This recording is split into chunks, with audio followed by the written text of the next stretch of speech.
Why did you come here? Can't you see people are looking? Zainab, my daughter, I thought I should see you. I only wanted to bring you some food. I worked hard to be accepted here. You make everything difficult. Just give me the food and go. Why are you standing so far away from me? Have I done something wrong? You used to laugh with me. Stop asking questions. I don't want explanations. I don't want problems. I'm tired of explaining myself. Just go. Just please. Goodbye. Everyone in Ajigunal knew Baba Siddiq, not because he was rich or powerful, but because poverty followed him like a shadow. Each morning before sunrise, he pushed his old wooden wheelbarrow through narrow streets, collecting scraps, bottles, and anything recyclable. His clothes were clean but tired, his slippers stitched again and again. Yet his face carried a calm smile that refused to fade. To Baba Siddiq, dignity mattered more than money. His only child, Zainab, was the center of his life. He raised her alone after her mother died, teaching her honesty, patience, and fear of God. From childhood, Zainab was brilliant. Teachers praised her, neighbors admired her, and Baba Siddiq prayed over her every night. But as Zainab grew older, another feeling grew inside her heart, quiet but dangerous. Shame. She noticed how other fathers arrived at school in cars, wearing polished shoes and smelling of perfume. Baba Siddiq arrived with sweat on his brow and dust on his trousers. Whenever her classmates stared, Zainab felt small. She began walking ahead of him, pretending they were not together. Baba Siddiq noticed, but said nothing. One rainy afternoon, the school gate overflowed with students. Parents waited under umbrellas and canopies. Baba Siddiq stood under a leaking zinc roof, holding a nylon with the food he had bought for Zainab. When he saw her, his face brightened. "Zainab, my daughter," he called joyfully. She stopped.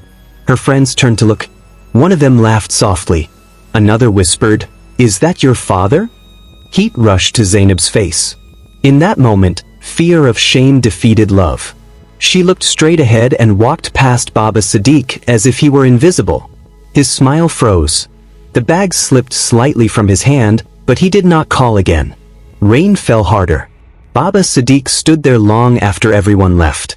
He told himself she did not hear him. He told himself she was tired. But deep inside, something painful settled quietly in his chest. That evening, Zainab ate the food at home without speaking. Baba Siddiq watched her silently, his heart heavy but hopeful. He chose patience over anger, love over pride, and silence over questions. Baba Siddiq still woke early, still prayed over his daughter, still worked until his back ached, but his laughter became softer. Zainab, on the other hand, became more careful about how she was seen. Reputation slowly became more important to her than relationship. When Zainab gained admission into a private secondary school through a scholarship, she saw it as her escape. The school was far from Ajigunal, filled with children who spoke confidently about vacations, cars, and parents with offices. Zainab studied hard, determined to belong. But belonging came with a cost. She stopped telling people about her father's work. She said he was busy whenever questions arose. Baba Siddiq was proud of her achievement. On the first visiting day, he wore his cleanest shirt and borrowed transport money to attend. As he stood among well-dressed parents, he felt out of place but hopeful. When he saw Zainab, he waved excitedly. She saw him too. This time, she did not walk toward him. She turned sharply and joined her friends. Later that evening at home, Baba Siddiq asked gently, "Did I offend you today?" Zainab avoided his eyes. "You shouldn't come to my school again," she said. "People stare." The words landed heavily. Baba Siddiq nodded slowly. "All right," he replied. "If that makes you happy." From that day, he stayed away. He sent money through neighbors. He prayed from a distance. Zainab felt relief, yet a small discomfort followed her everywhere. She buried it under books and ambition. Years passed. The gap widened quietly. Zainab grew confident in public and distant at home. Baba Siddiq grew older, thinner, and quieter. Still, he never complained. He believed sacrifices were the language of love. One night, While washing his hands outside, Baba Siddiq whispered to himself, "Let her climb higher than me, even if I must remain below." Inside the room, Zainab stared at her phone, scrolling through pictures of successful people. She promised herself she would never return to poverty. She did not realize that while running from shame, she was slowly abandoning gratitude. Success arrived quietly for Zainab, but it changed her loudly. After secondary school, she gained admission into a university in Lagos, far from Ajigunal and farther from her father's world. Baba Siddiq sold his radio, his spare clothes, and even his old wristwatch to support her transport and feeding. Zainab noticed, yet she told herself it was necessary. Success demanded sacrifice, she believed. University life exposed Zainab to bigger dreams and sharper comparisons. Her friends dressed well, spoke confidently, and lived in hostels filled with laughter and comfort. Zainab worked hard to fit in. She learned new accents, new habits, and new ways of hiding her background. When asked about her family, she said her father was a traitor, never explaining further. Baba Siddiq visited her once during her second year. He waited outside the hostel gate, unsure of the rules. When Zainab finally came out, irritation crossed her face. "Why did you come here?" she asked sharply. "My roommates might see you." Baba Siddiq lowered his eyes. "I just wanted to see you," he said softly, handing her a small bag of food. She took it quickly and told him not to return. After graduation, Zainab secured a good job in a respectable company. Her life changed rapidly. New clothes replaced old ones. New friends replaced old neighbors. When Baba Siddiq called, she answered briefly. When he visited her small apartment, she refused to let him enter, saying it was company policy. That night, Baba Siddiq slept outside the building, sitting on the cold floor with his back against the wall. He watched lights go on and off, praying silently. "Thank you, God," he whispered. "My daughter has succeeded." Inside, Zainab lay awake, uneasy. She told herself she had outgrown that life. She told herself success required distance.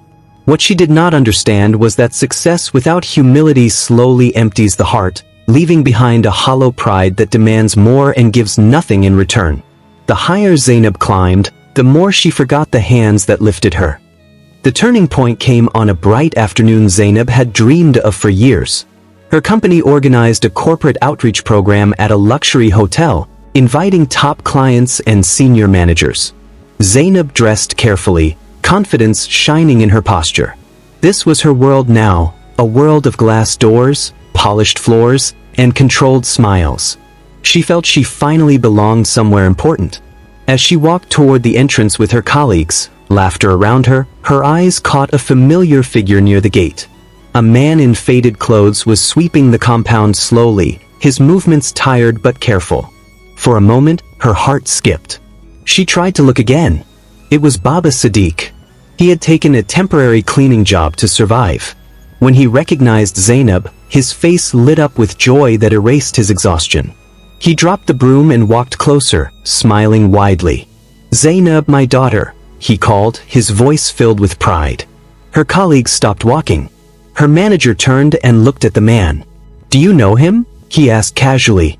Time slowed. Zainab's mind raced. In that single moment, fear of embarrassment overwhelmed memory, sacrifice, and love. She straightened her shoulders and forced a small laugh. "No, sir," she said. "He's just one of the cleaners." The words fell heavily between them. Baba Siddiq froze.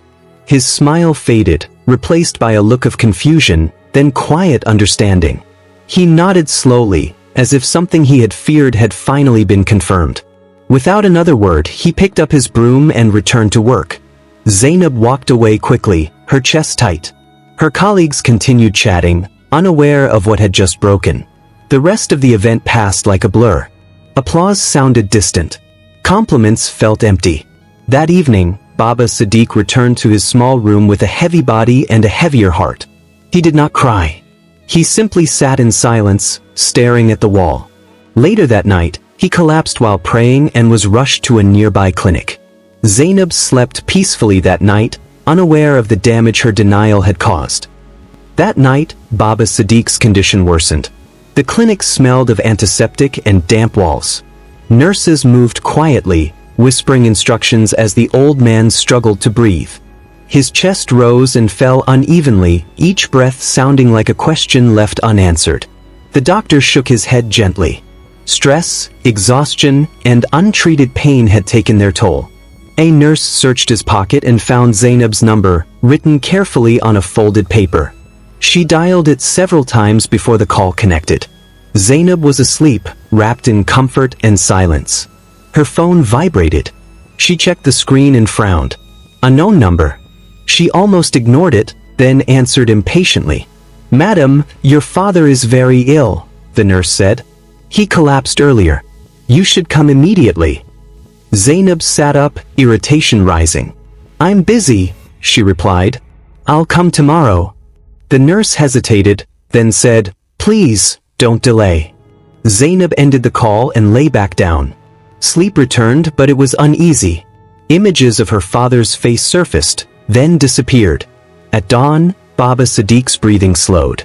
He whispered a final prayer, asking God to protect his daughter. Minutes later, the monitor went silent. When Zainab finally arrived, the clinic was quiet. A nurse met her at the door. "I'm sorry," she said. "You're too late." The word struck Zainab like thunder. She stood frozen, pride draining into horror. For the first time, success felt useless, and shame revealed its true price. She walked into the small ward, legs trembling. The bed was empty, neatly arranged, as if preparing for another patient. Zainab searched desperately, hoping for a mistake, but silence answered her. On a wooden chair sat Baba Sadiq's worn bag. Her hands shook as she opened it. Inside were old photographs, school reports, and a folded letter. She recognized his handwriting immediately. Tears filled her eyes, but she did not cry. The weight of delay, denial, and silence pressed heavily on her chest. Outside, morning traffic roared, life continuing without pause. Inside, Zainab realized time was a gift she had wasted. No promotion, applause, or reputation could reverse this moment. The lesson arrived painfully. Love postponed often returns as regret, and tomorrow does not wait for pride to mature. The days after Baba Sadiq's burial passed slowly, each one heavier than the last. Zainab returned to work, but her mind refused to settle. Meetings sounded distant, laughter irritated her, and success no longer excited her. Every achievement reminded her of the man who would never see it. Regret became her constant companion, sitting beside her in silence. At night, sleep abandoned her. She replayed moments she wished she could change. The school gate, the hostel visit, the hotel denial. Each memory arrived sharper than before. She imagined different endings, imagined herself calling him Dad proudly. But imagination could not rewrite reality. The past remained fixed, unforgiving, and complete. Zainab stopped avoiding the streets she once despised. She walked through Ajigunal again, noticing details she had forgotten. Children laughed freely. Neighbors greeted one another warmly. People with little still shared much. She realized her father had belonged here, not because he was poor, but because he was rich in humanity. One afternoon, she saw an elderly man pushing a cart similar to Baba Sadiq's. The man struggled uphill, sweat covering his face. Without thinking, Zainab rushed forward and helped him push. The man smiled gratefully, blessing her repeatedly. Something inside Zainab broke and healed at the same time. Tears filled her eyes, but peace followed closely behind. She began helping quietly. She paid hospital bills. She bought food for struggling families. She listened to stories she once ignored. Yet no good deed erased the ache completely. Regret, she learned, does not disappear. It softens only when it is transformed into responsibility. One evening, Zainab sat alone with Baba Sadiq's letter. "Live a life that honors love," she read again. Slowly, she understood. Regret was not meant to destroy her. It was meant to instruct her. She accepted that some apologies arrive too late for the ears they were meant for. But they can still shape the life of the one who speaks them. Zainab chose to let regret become her teacher, not her prison. From that decision, a new chapter of her life began. not driven by pride or fear, but by humility, service, and remembrance. The pain remained, but it now pointed her toward purpose, ensuring her father's silent sacrifices would never again be ignored, forgotten, or repeated in another generation. Thanks for watching. If this story touched you and if you enjoyed this story, please like this video and also subscribe for more real-life stories. Thank you. And also comment about this video, the lessons you have learned and where you are watching from. It is important to tell us where you are watching from in the comments section. Thank you as you like, subscribe and comment.